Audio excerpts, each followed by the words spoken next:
Oui, bonjour. On est vraiment content de se retrouver avec vous. Vous savez, ça nous manque de se retrouver le dimanche, les autres jours de la semaine.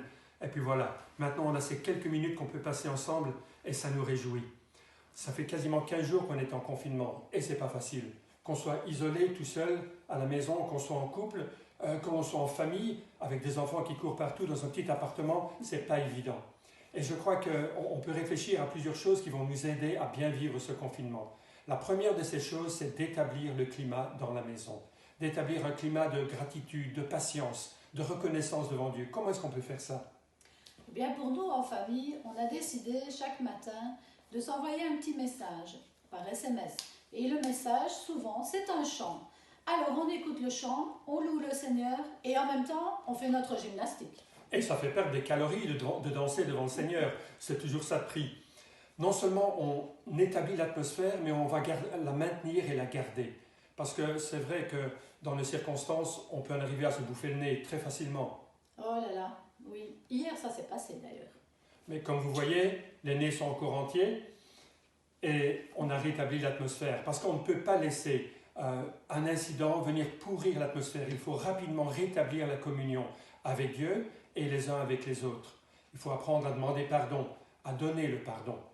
Et c'est important d'établir cette atmosphère de gratitude et de la maintenir. Mais on peut aussi essayer d'aller un petit peu plus loin. On a des tempéraments différents, on vit les choses différemment, et certains parmi nous, on a besoin d'avoir des petits moments perso, des moments où on est au calme, et on peut simplement se retrouver et laisser un petit peu retomber la pression.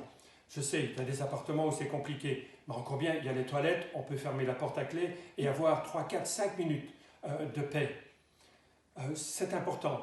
Qu'est-ce que l'on peut encore faire d'autre pour essayer de garder et de maintenir cette paix? Pour ma part, vu que toutes les réunions, etc., sont terminées à l'église, je n'ai plus grand-chose à faire, dirait-on. Donc, je me décide à avoir un objectif par jour. Et cet objectif, il est pour moi. Donc je le fais et ça m'aide à me sentir utile, à faire passer le temps plus rapidement. Avoir des buts, essayer de rester productif plutôt que de tomber dans simplement un confinement inutile et vide. Et je crois que ce qu'on peut faire aussi, c'est d'avoir des moments intentionnels. On est tout le temps ensemble, mais il faut aussi choisir parfois d'être intentionnellement ensemble, pas rien que physiquement. Comment est-ce qu'on peut faire ça? Eh bien, par exemple, le dimanche, on a décidé de faire une promenade, nous deux, ensemble, et on décide de faire un chemin où on va pouvoir aller voir des personnes que l'on connaît, qui n'habitent pas trop loin de chez nous. Bien sûr, on ne peut pas rentrer dans leur maison, on reste à distance, mais même au travers de la fenêtre, ça fait du bien. On fait quelque chose ensemble. Non seulement on fait cette promenade du dimanche, mais aujourd'hui, j'ai convié Myriam à une soirée TV. C'est vrai, la TV, elle marche tout le temps, et on a l'impression de ne plus faire que ça parfois. Mais pourquoi ne pas avoir une soirée TV spéciale? Je vais mettre l'ordinateur de côté, elle mettra son GSM de côté aussi, et on va pouvoir se concentrer à être ensemble pour regarder un bon film. J'ai trouvé un moyen de pouvoir voir le nouveau dessin animé, Le Voyage du Pèlerin. Ce sera en anglais, c'est pas encore dispo en français, mais on va pouvoir le regarder ensemble avec du popcorn et des choses amusantes et simplement être ensemble. Si ça vous intéresse de pouvoir voir le film Le Voyage du Pèlerin en anglais, envoyez-moi un message et je vous donnerai le lien. Non seulement on établit l'atmosphère, on la maintient, mais on se connecte constamment à la source. Comment est-ce qu'on peut faire pour rester connecté à Dieu? Timothée en a parlé il y a 2 jours, mais comment est-ce qu'on peut faire? Moi, je lis un livre sur la reconnaissance et dans ce livre, justement, il y avait certaines phrases. Et une de ces phrases, c'était de se souvenir des promesses de Dieu. Parce que, en fait, ce sont mes larmes qui ont formé l'arc-en-ciel dans mon cœur. En fait, cet arc-en-ciel, c'est cette alliance de Dieu vis-à-vis de moi, même dans mes moments difficiles.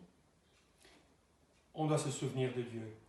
On établit l'atmosphère, on écoute les promesses de Dieu chanter, on les lit dans sa parole, on considère toutes choses comme venant de sa main. Comme toutes choses, quand on aime Dieu, elles sont là et elles concourent à notre bien.